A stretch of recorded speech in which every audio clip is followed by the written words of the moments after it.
Bracket, il y a d'autres vidéos qui sont plus poussées par la suite dans la playlist, mais ça, c'est vraiment un résumé des pratiques du HTML au niveau là, HTML1, on pourrait dire, même si on reste dans l'HTML5. Fait que dans Bracket, nouvelle version, ce qui est le fun, c'est qu'on peut y aller avec un fractionnement vertical ou horizontal. Pas de fractionnement, fractionnement vertical, fractionnement horizontal. Fait que ce que ça me permet de faire ici, je vais y aller en fractionnement horizontal, c'est que ça me permet, lorsque je fais, mettons, un nouveau document, que je vais après ça faire fichier enregistrer sous. Je vais l'appeler ici. Alors, mettons cours 1, exercice 1. Je vais l'appeler index.html. Je vais le remplacer, puis je l'avais déjà fait. Donc, c'est vraiment important de l'appeler .html. Hein? Ça, c'est la règle. Mon document est à gauche. Puis à droite, qu'est-ce que je pourrais mettre? Ben moi, je dois donner du texte pour ça. Fait que je peux prendre mon texte, qui est d'ailleurs là en ligne là, sur mon site israeldupuis.com. Vous avez les liens vers les fichiers sur les fichiers sources et toutes les vidéos qui sont là dans l'ordre chronologique. Donc, je vais aller prendre mon exercice, puis je vais le glisser dans la deuxième colonne. Fait que là, j'ai mon texte, puis là, j'ai mon document HTML sur lequel je travaille. Fait que comment c'est bâti un document HTML? Premièrement, on a un doctype en majuscule, HTML en minuscule. Ça vient dire qu'il s'agit d'un document HTML5. Bien important de le mettre en haut. Ensuite, on bâtit un document HTML en disant voici tout ce qui fait partie de ma page est entre les deux balises HTML. Puis là, qu'est-ce qui fait partie de ma page? Il y a deux parties. Il y a l'entête, ici, qui fait partie de la page, et il y a le body qui fait partie de la page. Donc, ouvre le crochet, B-O-D-Y. Le body, c'est évidemment le corps de la page. Enter, enter, enter. Je remarque qu'il indente les choses parce qu'il se dit peut-être que le body est est imbriqué dans une autre balise. Fait que des fois, on pourrait indenter pour que ce soit plus clair. On y viendra plus tard. Mais là, on va tout mettre au premier niveau. Donc, on a body, puis on a la tête. Donc, déjà là, on a un site web, mais il n'y a rien dedans. On peut aller voir là, si je m'en vais faire un aperçu en direct, là, fichier aperçu en direct. On a une page web qui va s'ouvrir, qui est vide, mais c'est pas une erreur 404. C'est qu'il n'y a rien dedans. Tout ça fait partie de la source de la page. C'est le boilerplate, c'est le plat de base pour faire une page Internet. Bon, qu'est-ce qu'on pourrait mettre dans le head? J'en parle beaucoup plus loin. On va rester à l'essentiel. On pourrait mettre un méta charset égal. Pas charset, charset égal. Et là, tu vois que je me suis trompé dans le mot, puis il ne m'a pas donné d'indice de code, parce qu'il dit, ah, ça, moi, je comprends pas ton code. Mais s'il me donne des indices de code, c'est parce que je me suis pas trompé, puis quand je suis bien correct, mes textes sont bleus, mes balises, puis après ça, tu vois, ce qui est en rouge, je me dis, oh, il y a quelque chose qui marche pas, là. En fait, c'est sûr qu'il y a quelque chose qui marche pas, parce que j'ai pas mis encore mon bec fermant. Bon, MetaCharset, UTF-8. Je vais marquer UTF-8, puis là, je vais fermer le crochet, puis là, oups, ça redevient bleu. Qu'est-ce que ça dit? Ça dit load le dossier avec toutes les polices occidentales, les accents et tout et tout. Vraiment important de mettre ça, sinon, il n'y a rien qui marche. Dans le body maintenant, qu'est-ce qu'on met à l'intérieur du body? Ben, c'est la page en tant que telle qu'on va mettre là. OK, à l'intérieur du body. Bon, en premier, j'ai un menu à mettre. Fait qu'est-ce que c'est un menu? Ça va se mettre dans la balise A. Ça va se mettre dans la balise A parce que dans le fond, c'est un lien A. C'est la première balise qu'on a voulu utiliser lorsqu'on a fait du Internet. On a utilisé A pour les liens, c'est la première balise. Fait que quel type de lien est-ce? C'est un lien href pour Hypertext Reference. Où est-ce que ça s'en va? On aurait tendance à voir ça s'en va vers la page Internet. La page Internet, dans le fond, c'est la première page du site qu'on est en train de faire. Fait qu'on va l'appeler index.html pour dire c'est la première page du site. Ferme ma balise ici, puis entre les deux, je peux copier mon code. C'est là que ça devient pratique d'avoir les deux onglets. Internet, voici. Fait que j'ai un lien qui a été créé. Voici, il est souligné mauve, c'est sûr il n'est pas beau, on va régler ça tantôt. Mais au moins, j'ai un lien. Ensuite, j'ai ma petite barre droite que je m'en viens placer entre les deux. OK, un espace, un espace. À propos, même si je ferais 6 espaces, ça en ferait juste un. J'ai droit à juste un espace en HTML. Ensuite, j'ai Web qui est mon autre bouton. Fait que là, Web, c'est encore une fois, c'est un lien qui est quoi? Qui est hypertexte, référence, puis qui va aller vers quoi? Vers la page web.html. Parce que même si la page n'est pas encore créée, ben, je veux créer un menu parce qu'après ça, je vais juste utiliser cette page-là comme gabarit. Fait que je vais dire ma page va s'appeler web.html, puis entre les deux, tiens, je vais le taper, pas besoin de la copier-coller, c'est à 3 lettres, ça va être web.html. Après ça, je vais copier-coller toute ma phrase ici, parce que dans le fond, ça se répète. Et mon lien va être vers le Web 2.0. Fait que là, il faut que je décide comment j'appelle ma page qui parle du Web 2.0. Je ne peux pas mettre de point. Okay? Donc, dans un titre de page, on ne met jamais de point. Parce qu'il y a déjà un point, puis après le point, c'est l'extension. Fait qu'il faut y aller avec quelque chose qui ressemble à genre Web underscore 2. Ça c'est correct. Underscore, pas d'espace, des majuscules, c'est correct. Puis là, ben, je l'appelle Web espace 2.0. Voilà, ici. Fait que mon menu est bâti. Évidemment, lorsque je clique sur un puis sur l'autre, ça s'en va nulle part parce qu'ils n'existent pas encore, ces pages-là. La seule chose qui existe, c'est ma page Internet qui renvoie à elle-même. Bon, maintenant, ça va bien. Les titres. J'ai le titre 1. Comment on dit à une page Internet que c'est un titre 1 avec H pour heading 1. H1. Fait que là, H1, ça dit c'est le titre 1, puis je peux copier mon titre 1 à l'intérieur de ça, entre mes deux balises. H1, H1. Après ça, j'ai un H2, fait que je vais y aller ici, je vais dire OK, tu as un H2 par la suite, H2, H2. Tu vois, là, quand j'avais comme ça, il me mettait en rouge, mais c'est pas correct que tu aies un H2 là puis un H1 là. En effet, c'est pas correct. Puis mon H2, il s'appelle Origine de l'Internet. So far, so good. Fait que si je sauvegarde ça puis que je m'en vais voir qu'est-ce qui arrive, titre 1, titre 2, titre 1 plus gros que le titre 2. Les paragraphes maintenant. Donc, les paragraphes, c'est facile.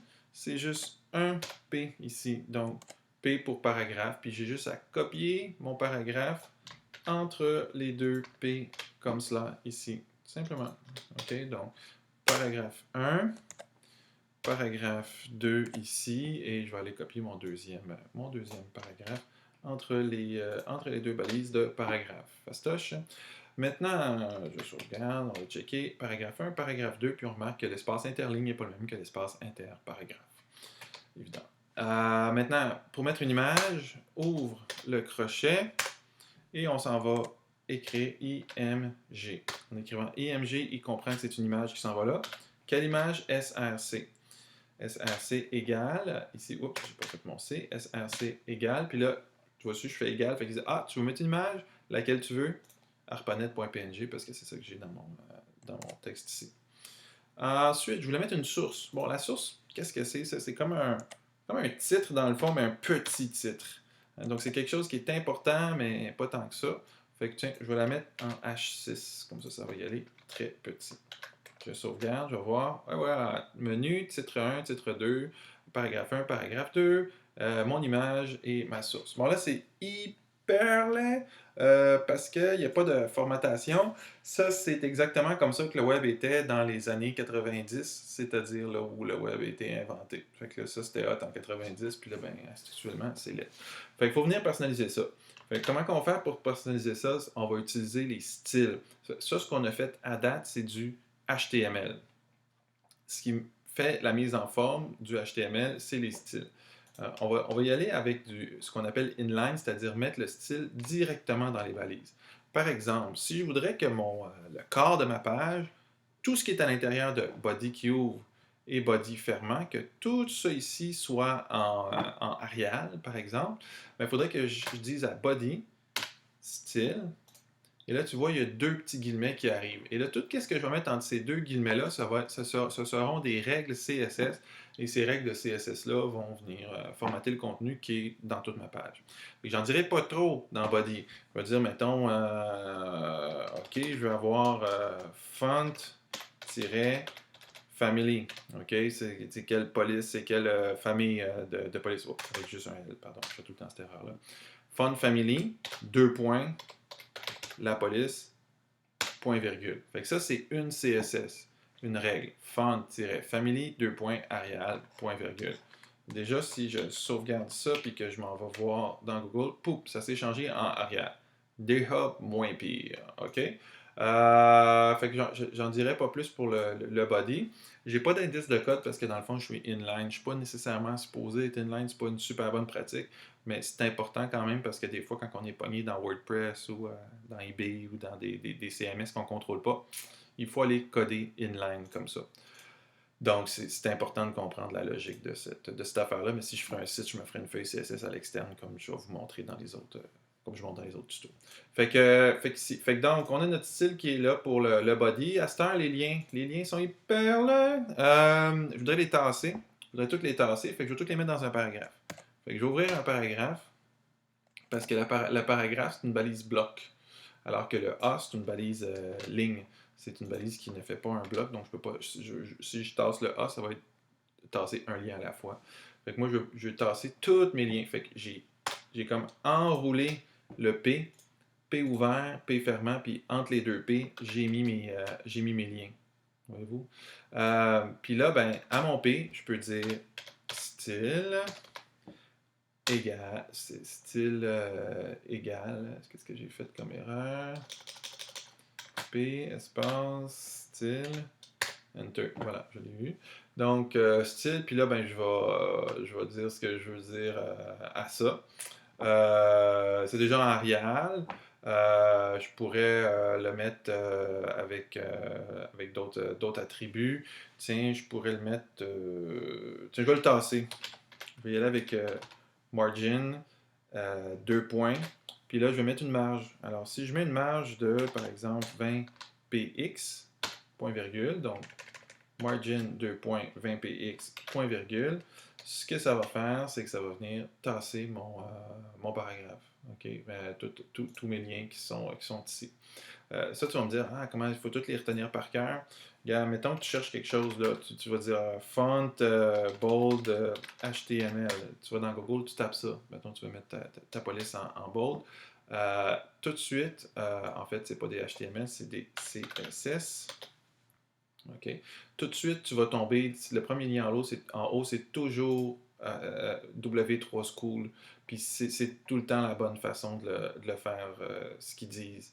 Fait que si je tombe à font weight, fait que là, je le vois comment c'est écrit, font weight. Fait que je peux revenir dans mon bracket ici, puis dire, OK, font weight, 2 points, égale normal, point virgule.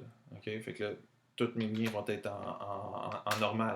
Si je veux les mettre en majuscule, font-transform, puis le 2 points,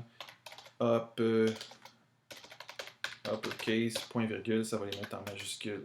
Fait que ça va tout transformer mon truc ici. Où es-tu, page, où es-tu? Tu es là, ici. OK. Fait que là, tu vois, je ne l'ai pas eu, j'ai du mal orthographier mon truc. Donc, CSS uppercase. Alors là, j'ai mon text transform. Puis tu vois, il me dit exactement comment l'écrire. Qu'est-ce que j'ai pas fait de comme il faut? Transform, text-transform. J'ai écrit font, c'est text transform. Text transform, 2 points, uppercase, point, virgule. Puis là, poum, tous mes liens se retrouvent à être en majuscule. Et en bold. J'écris normal, je le voudrais bold. Voici. OK. Là maintenant, ouais, je voudrais peut-être plus gros aussi. Fait que ça, c'est font size. Font-size, 2 points, 20 px, par exemple, 20 pixels. Et là, voici, ça s'en vient en 20 pixels.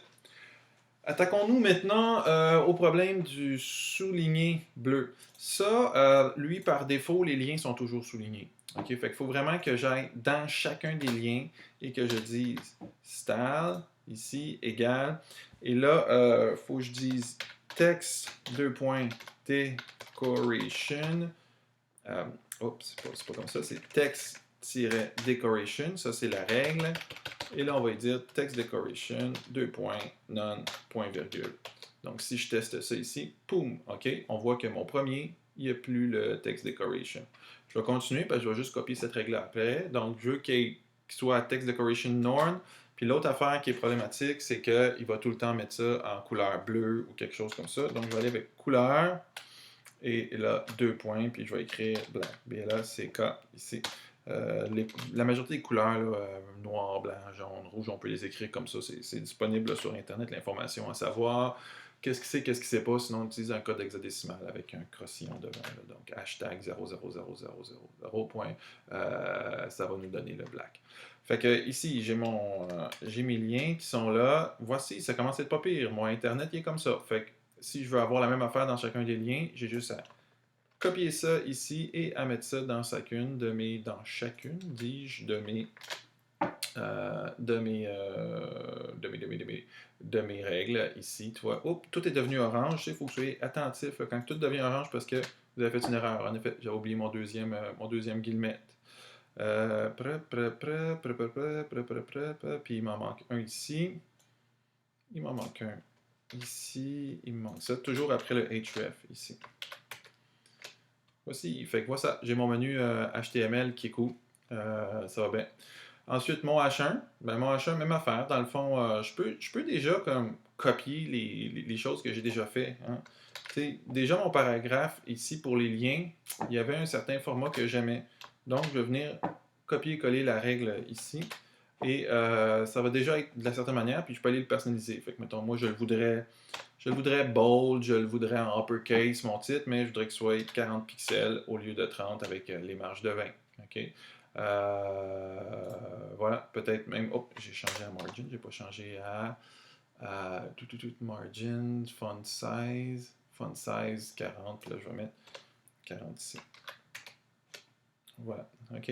Fait que mon titre est maintenant, il est comme ça.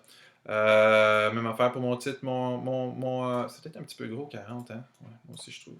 Okay. Fait que là, maintenant, j'ai mon H1 qui est là, mon H1 qui est fait. Commande C pour mon H2 maintenant. Commande V pour mon H2, mais je vais le mettre un petit peu plus petit. Tiens, quelque chose comme 20. Peut-être que mon H1, je me dirais, tiens, on va aller sauver, on va aller voir ce que ça donne. Voilà, c'est pas pire. C'est un petit peu tout sur le même niveau au niveau des marges. Là. Il y a quelque chose que j'aime pas bien parce que ça colle. C'est correct que mon titre colle sur mon menu, mais j'aimerais ça que ça soit poussé un petit peu plus bas, là, mon menu de deuxième niveau. Fait que là, c'est là qu'on peut personnaliser des règles. Comme par exemple, à ma H2, j'ai mis margin 20, ça met des marges tout autour de 20 pixels. Si je voudrais que la marge pousse en bas, fait que ce que je vais, puis ma marge à gauche, je mets un tiret. Fait que ça, margin left, ça pousse à gauche.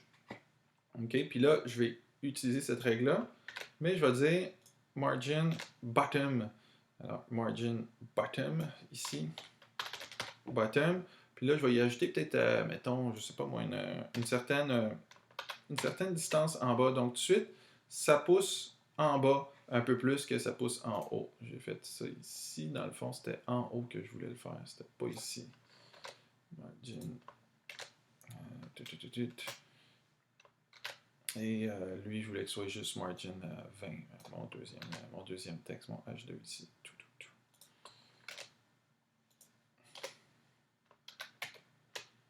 Voilà, ok. Fait que titre 1, titre 2, lui, il pousse de 40 pixels en bas.